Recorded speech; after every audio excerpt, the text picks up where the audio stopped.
So, you have a movie for me? Yes, sir, I do. It's called Red One, and it's a Christmas movie. Oh, a kid's movie. I didn't say that. Oh, like a more mature movie for grown-ups. I didn't say that either. A fun tongue-in-cheek movie for teenagers? No tongues in any cheeks, no. This movie's gonna take itself pretty seriously for some reason. Right. So who's this movie for exactly? Fans of Dwayne "The Rock" Johnson, doing that thing where he's Dwayne "The Rock" Johnson. This is one of those things where the Dwayne Johnson brand gets paired up with another celebrity. Yeah. So who were you thinking? Christopher Evans, aka Chris Evans. Very famous, a very famous person. Yeah, so with that, we should have all the ingredients we need to make this a hit. I can definitely slap together a poster and a trailer with those ingredients. This is gonna change the hierarchy of holiday movies forever. Which means something, I imagine. Okay, let's do it. Well, I guess I should hear the story a bit first. Sure, yeah, I guess I could share some of that. So Dwayne Johnson's character is named Callum Drift. Did you have that name left over from a Fast and Furious script? I did, yeah. I figure why let that go to waste. Smart. And he's the head of Santa's security, but he's one day away from retirement. Oh, I wonder if he's gonna have a huge adventure before that happens. He is. Oh boy. So he's retiring because he thinks the world is naughtier than ever and he can't see the magic anymore. Being naughtier than ever is tight. Well, I wonder if he's gonna have an experience that changes that perspective over the course of the aforementioned adventure. He is. Oh, wow.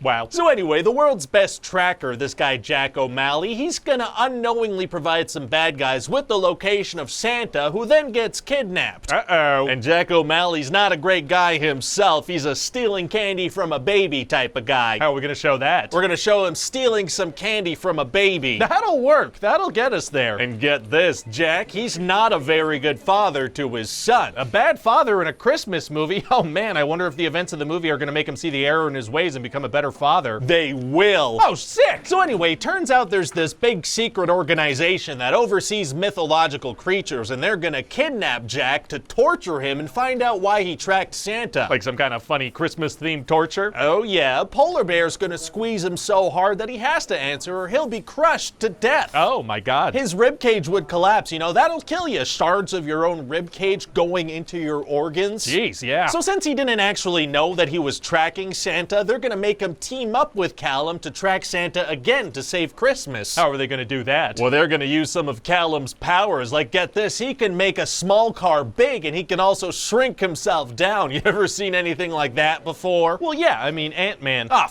It's okay, we can just make it a tiny bit different and call it a day. Okay, maybe he doesn't shrink himself down to ant size, but like, toddler size. It's a day. Great. And so Jack tracks down the guy that brokered that original deal and they go see him in New York City. Not New York, better make it Aruba or something. What? Why? Well, if Dwayne Johnson's not gonna be in the jungle in this movie, we at least have to put him next to a palm tree or he's gonna get real pissy. Oh, really? Super pissy, and he'll even stop aiming for the water bottles. What? So what happens in Aruba? Well, they find out that the whole kidnapping plot is the work of the Christmas witch. Who should we get to play her? I don't know, maybe the girl who played a witch in The Chilling Adventures of Sabrina? Smart, someone with a proven track record of witchiness. So Callum suspects that she's working with Santa's brother, Krampus. Okay. And so they head into this big monster den with giant Krampus dude and a bunch of other monsters. Why is Jack going into the action? Isn't he just a tracker? Well, because he's one of the main characters now. Got it. So then Krampus doesn't want to let them leave, so Jack is gonna make a deal where Callum and Krampus have to get into a slap fight. I've seen those on the internet. Those are popular on the internet. That is why this is in here. Neat. So the deal is if Callum wins the slap fight against this giant Krampus dude, they get to leave. But if he loses, they have to stay. Uh-oh, gonna be tough to get out of that situation. Actually, it's gonna be super easy. Barely an inconvenience. Oh, really? Yeah, see, they do this thing where they,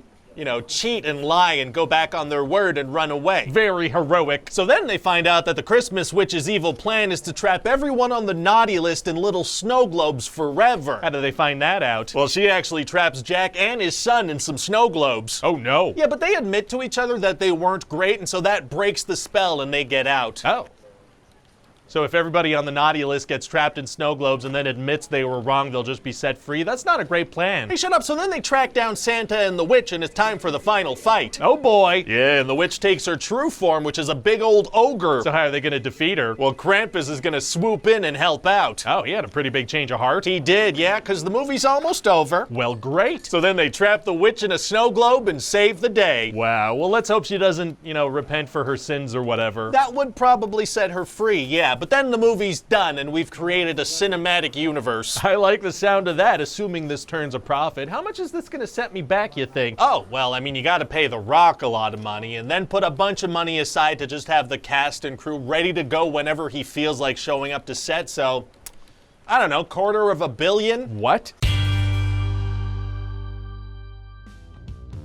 Hi, this is Ryan George from The Thing You Just Watched. Please enjoy this slideshow from The Thing You Just Watched.